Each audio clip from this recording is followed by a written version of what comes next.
bem azeda com os Estados Unidos, não é? Então era o que nós estávamos a falar bem ao bocado, que é, na prática, os Estados Unidos tentaram fazer um bloqueio tecnológico à China, falharam redondamente, não é? Nós vimos pelo DeepSeek, pela Coan e pelos outros todos, não é? Tentaram fazer boicotes comerciais. Claramente os boicotes comerciais estão a abrir mais portas à China do que propriamente a fechar. Enquanto isso, os Estados Unidos estão a tentar criar uma solução económica, mais de fecheiro Excel, digamos, do que uma solução prática, porque nós neste momento não vemos nenhum sinal real de que os Estados Unidos vão conseguir dar a volta a isto. Isto, de facto, pode colocar a tensão muito elevada por parte dos Estados Unidos, de forma a eles quererem levantar aqui, ou seja, voltarem a criar aí mais alguma guerra extra, não é? Essa guerra extra, muitas vezes se fala que poderia ser o Irão, não é? Poderia ser o Irão, só que a probabilidade disso ter um sucesso também é bastante duvidosa, não é? Eles pensam que para terem sucesso vão primeiro ao Iémen, que é para ganharem em balanço, mas não é a tarefa do Iémen. Isso, mas parece mesmo que o Iémen é uma coisa fundamental. É os Estados Unidos porem-se o rabo para cima, numa mudança de paradigma, vão para o Donbass, demonstram que afinal não são almighty. Na economia mundial estão a levar a tarefa da China e dos BRICS, quer dizer, há uma exposição autoinduzida dos Estados Unidos ao seu próprio fracasso. Sim. E no meio disto tudo, ainda são os russos que vão buscar os astronautas deles que ficaram lá não sei quanto tempo na estação. A China demoliu em meses a joia da coroa da economia americana. Então isto é uma coisa... são décadas. Mas o Ali falou ali de um aspecto fundamental para essa contradição que tu estás a falar, que é o tempo. É que o Trump vê tudo a desfazer-se e sabe que tem muito pouco tempo para agir. E por isso é que eu queria reforçar aqui uma coisa que o Luís disse, que é, nós já falámos disso também na terça-feira ou na quarta, que é a questão da educação. Sem uma reforma do sistema de educação não é possível os Estados Unidos contrariarem a China, e aqui a China está a formar muito mais gente qualificada, mas tens um problema também... Desde as bases, desde o jardim de infância. Que mais gente mais qualificada. Mais gente qualificada. Tudo mais. Educação, Hugo, nem é a questão mais pesada, tá? A questão mais pesada é a demográfica, perdão. Sim, eu já ia para aí. O Trump, ele tem uma política de se livrar de imigrantes e, ao mesmo tempo, a mão de obra americana depende da imigração. O americano nativo, ele não quer trabalhar na base da indústria, entendeu? Então, assim, são vários problemas. Vai perder as pensões e as reformas e a segurança social. Esse é que é o problema. Um quadro que rejeita imigrantes, com uma população branca a envelhecer, e que necessita muito dos filhos dos imigrantes, mas que não é para agora já. Não faz a reforma da educação, não resolve um problema que é o valor dos fatores de produção. Os Estados Unidos pagam uma energia brutalmente elevada em relação à China, e, no entanto, têm muito mais matéria-prima nesse domínio que a China.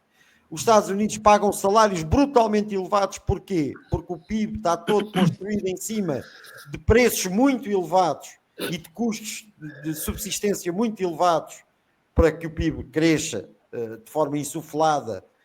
O que, quando tu montas uma fábrica nos Estados Unidos, o preço que vão sair os produtos é brutalmente elevado. Daí ele querer retirar as tarifas para ver se arranja aqui um equilíbriozinho com isto tudo. E depois tens aqui outros problemas, que é, neste momento, um problema também de mercado interno do próprio Estados Unidos, que tem a ver com os baixos níveis de poupança da população, enquanto os chineses dizem assim: eu vou reforçar o mercado interno convencendo os chineses a gastar. Não precisa de lhes dar dinheiro, porque os chineses têm dinheiro acumulado. 50% dos norte-americanos adultos têm menos de $500 disponíveis. Era isso que eu ia dizer. E têm dívidas de 200 mil ou 290 mil. E, portanto, têm uma dívida muito grande, aliada a baixas taxas de poupança e aliada a custos de subsistência muito elevados. Isto quer dizer que o crescimento do mercado interno norte-americano é uma miragem desse ponto de vista. só o mercado de luxo. E aquilo que estamos, Hugo, aquilo que estamos a ver aqui, que o Luís Filipe pôs aqui, só aquilo que aconteceu na Bolsa no primeiro trimestre de 2025 é um estaladão enorme nos chamados 401k, como já falámos aqui também anteriormente.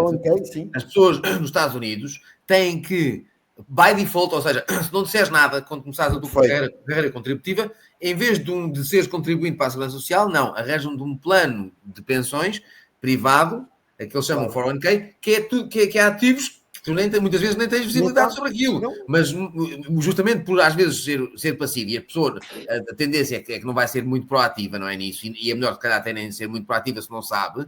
E isso acaba por prevalecer, digamos, na decisão do contribuinte, mas está exposto a isto.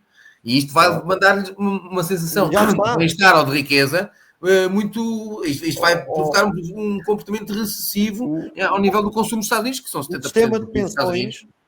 O sistema de pensões já está à beira do colapso. Pois. Por causa disto. Sim. Porquê? Porque eles investem na Bolsa. E depois há uma outra questão ainda, que é esta. O Alex Krainer, no outro dia, dizia num site, no YouTube, uma coisa que é muito verdadeira sobre a indústria, que é a indústria, digamos, a indústria de um país compõe-se num ecossistema. Ela funciona num ecossistema. Ou seja, aquela fábrica não existe isolada, ela existe. Os clusters. Ela coexiste são clusters. Portanto, o que é que o Ocidente fez? O Ocidente destruiu o seu ecossistema industrial. Foi ficando só com o que tinha alto valor acrescentado, mas transferiu para o Oriente partes desse cluster, obrigando a cadeias de logística extremamente complexas, extremamente arriscadas, com riscos, com vários canais de disrupção, com vários bottlenecks, etc. E isso faz com que hoje recompor esses clusters seja muito complicado por várias razões, mas também estas, por aquelas que já referi aqui, da educação, etc. Mas, por exemplo, como é que tu convences numa economia liberal, não é? Os gajos que investem no mercado financeiro a investirem antes da indústria. Como é que tu os convences? É exatamente pelo que dissemos antes, pela aversão ao longo prazo. Aliás, o plano Trump tem a virtude de ser um plano, e isso devíamos ter começado. É um plano. Não é um plano realista. Mas a aversão, a lógica do quarter, do end of quarter, está a destruir as sociedades. É um dos, para mim, como pessoa que teve 20 anos no mundo corporativo a um determinado nível, cheguei a um determinado nível e estive muito disposto, digamos, a essa cultura corporativa. A cultura corporativa que está orientada para o trimestre está a destruir empresas, setores, indústrias. Isto que estás a dizer é perfeitamente a situação perfeita, porque as decisões inerentes à deslocalização e ao outsourcing foram puramente financeiras. Isto é, até posso citar aqui o Mitterrand uma vez, quando houve aquele escândalo lá do filho dele, lá das armas, e havia uma grande crítica sobre a alta burocracia francesa e os políticos, etc. Deu uma entrevista no Figaro que dizia: vocês estão chateados com os políticos, então esperem, porque a seguir a nós vêm os contabilistas. Olha, os contabilistas é isto. As decisões que foram inerentes a isto são focadas na maximização do earnings per share, no final, ou seja, do lucro imediato, porque é o que é, e isso foi negligente para um modelo sustentável. E a fragilidade do sistema é o gigante com pés de barro.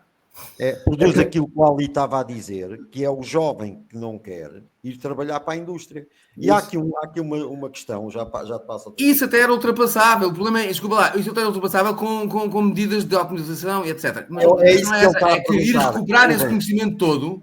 E recuperar esse conhecimento todo é uma entropia muito grande. Claro, é que a China é que é a economia mais industrializada, mais robotizada. Mais completa. Tem capacidade instalada em todos os 500 e tal setores e subsetores da economia. É o país que mais produz robôs. E depois tens outro problema. É que neste momento introduzis a robotização no estado em que a economia europeia ou americana está, ou uma automação de larga escala, digamos assim. Vais precisar de regimes autoritários. Acaba com a democracia, porque vais provocar 30% de desempregados. Vão 1/3 dos trabalhadores para a rua, não é? Da indústria.